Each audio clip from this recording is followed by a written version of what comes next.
Habla de ellas como si se tratara de unos corderos o de unos pollos. Así es, son lo mismo. ¿No considera que hay cierta diferencia entre ellas y los animales o el ganado? No, yo no las considero seres humanos. Me dan más pena los animales. Puede cometer uno de los peores crímenes de la historia del Medio Oriente y estar convencido que se hace bajo autoridad divina. El culpable no era un marginado, no era un presidiario, no era un psicópata. Bueno, no hasta ese momento. Era un hombre de familia, era un constructor y veterano de guerra. Hablamos acerca sobre Saed Hanai, un hombre que asesinó a 16 mujeres bajo el mandato sagrado, según él. Para entender a Saed Hanai también hay que entender el lugar donde vivía. Mashhad no es una ciudad cualquiera, es uno de los centros religiosos más importantes del mundo islámico chiita. Cada año, millones de peregrinos viajan hasta allí para visitar el santuario de el Imán Reza, una de las figuras más veneradas del chiismo. La religión está profundamente presente en la vida cotidiana. Las normas sociales suelen ser más conservadoras que en muchas de otras ciudades, y durante décadas las autoridades locales han intentado proyectar una imagen de pureza moral acorde con el carácter sagrado de la ciudad. Sin embargo, detrás de esas márgenes existía una realidad mucho más compleja. Como cualquier gran ciudad, también había pobreza, drogadicción, prostitución y marginación social. Era precisamente en esos sectores donde Saed Hanei encontró a sus víctimas. Por parte de la sociedad, estas mujeres eran prácticamente invisibles y en esa indiferencia fue un factor que permitió que los asesinatos continuaran durante mucho tiempo. Modus operandi y el perfil. Según las investigaciones que se realizaron durante todo ese tiempo, hasta el año 2008 o 2010, y también declaraciones dichas por el propio hijo de este sujeto, se pudo conocer que este hombre, llegaba y contrataba a las mujeres, obviamente ya sabemos que eran a los cuales ellas prestando este servicio a sus clientes, cada una de ellas lamentablemente se topó con este hombre. El primero llegaba, las invitaba a su casa y luego después de esto, cuando él veía que ellas, algunas se rehusaron, mientras que otras sí llegaron a tener relaciones con él, después de esto, él cogía una cuerda y por lo cuales, después de esto, dice en relatos dicho por su propio hijo, es que su papá, después de él llegaba y las envolvía prácticamente en su propio vestuario. Ustedes saben que en Irán las mujeres no utilizan un vestuario igual al que nosotros utilizamos en el occidente. Ellas utilizan unos vestidos especiales que son largos. Entonces, para cuando él las mismo las cubría con ese vestuario. Tanto así las enrollaba que parecía como si fuera una telaraña. Hagan de cuenta que es cuando algún animalito cae en una telaraña, la araña la enrolla. Eso fue lo que hacía este hombre con sus víctimas. Obviamente ya estando.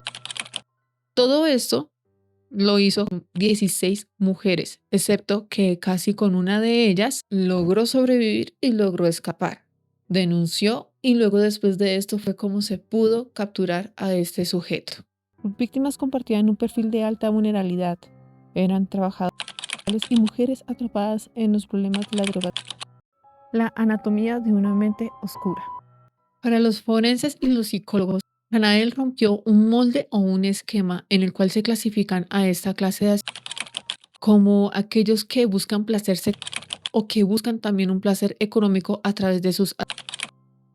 Para esta ocasión, los especialistas lo metieron a él muy formalmente como alguien que cumple con una misión, es decir, que son personas que cree que fueron enviadas a este mundo para cumplir con una labor divina, para ya sean apolíticos, personas que no van afín a su religión o a su ética moral. Esta clase de personas las hemos visto ya hacer escuelas o ya irse a las plazas personas, o los hemos visto también, por ejemplo, cuando llegan y en esos casos en los que hemos visto muy raramente que llegan las personas o que las completamente. Esta clase de criminales actúan bajo una fuerte distorsión conectiva, a lo cual es, al final ellos van a pensar que por ser justicieros tienen el derecho a esta sociedad y limpiarlas completamente de esta faz de la Tierra. Giro sociológico. ¿Qué construye la mente de un asesino de este tipo? Al analizar su perfil criminológico, los expertos destacan 4 factores clave. Primero, el fanatismo moral y la deshumanización.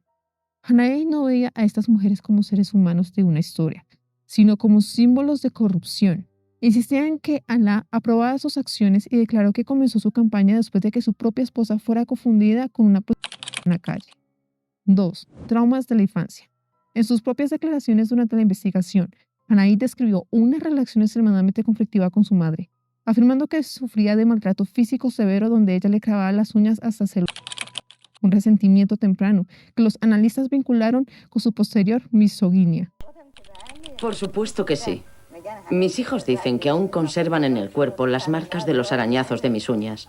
Pero cuando ya se hicieron mayores y yo les decía que les iba a pegar, Saí, que era el más travieso, decía: ahora usted tiene dentadura postiza, así que ya no nos puede morder ni pegar.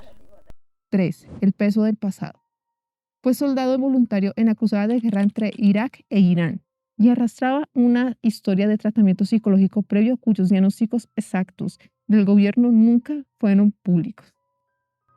Esto nos hace ver, chicos, que bajo ese contexto de tanto de la religión o la moralidad que decía que él llevaba, prácticamente demostraba que no solamente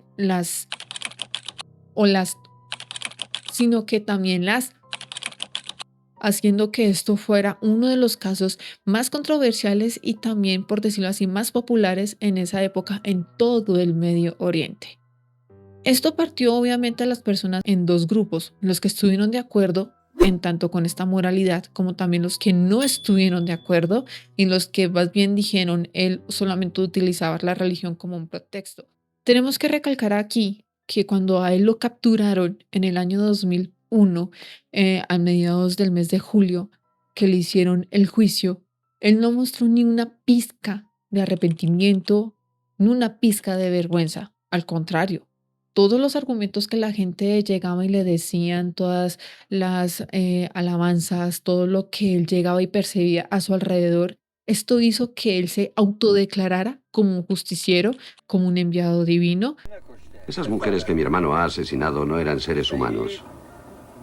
Said puso fin a la corrupción moral. Pero pienso que durante cierto tiempo no hubo corrupción moral. Los corruptos estaban asustados, así que algunos piensan que lo que hizo fue fantástico. ¿Y usted qué piensa? Creo que ha hecho lo correcto. Tendría que haber seguido. Por lo cual él dijo y llegó a decirlo muy claramente: si no me hubieran atrapado, yo seguramente hubiera seguido matando a estas. Saed Hana'i fue finalmente ejecutado hacia el año 2002 en la horca. Muchas personas se preguntan si realmente lo que él hizo estuvo bien o estuvo mal, pero realmente lo que tenemos que pensar es que lo que él hizo, esto nos abre a un gran debate.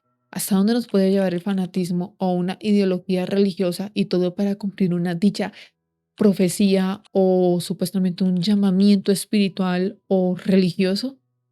Muchas personas siguen utilizando argumentos hasta el día de hoy para cometer actos, para desvivir a otras personas y todo bajo un mandato divino. Esto también nos hace pensar que no solamente hace parte de esta región, porque muchos dirán: oh, pero esto solamente pasó en el Medio Oriente. No, como en Estados Unidos, en este caso de Joseph Paul Franklin, en el cual él decía que él cumplía sus asesinatos bajo misiones divinas. Estos no son casos aislados, son casos que también pueden suceder también en Colombia, en este caso de Garavito, un asesino serial, el cual mataba a niños y en los cuales él decía que escuchaba una voz en el cual le decía lo que tenía que hacer con ellos antes y después de.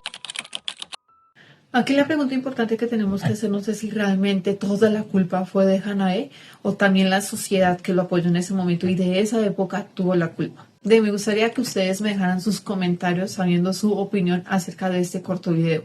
Yo sé que ese es un tema muy extenso acerca sobre este y otros, Pero bueno, chicos, a ustedes les gustaría que nosotros tomáramos este tema, ampliáramos más, con mucho gusto lo vamos a hacer. Solamente déjenme aquí su comentario en la cajita de descripción en la parte de abajo. Muchas gracias a todos los que estuvieron viendo este video y bueno, quiero decirles que nos venimos con más videos como este. Esta va a ser una serie en los cuales nos vamos a enfocar con todo el Medio Oriente. Yo sé que les va a gustar este serializado. Muchas bendiciones a todos ustedes. Yo soy Gela Kefa y nos vemos en un próximo video. Esto es Oriente Sin Filtro.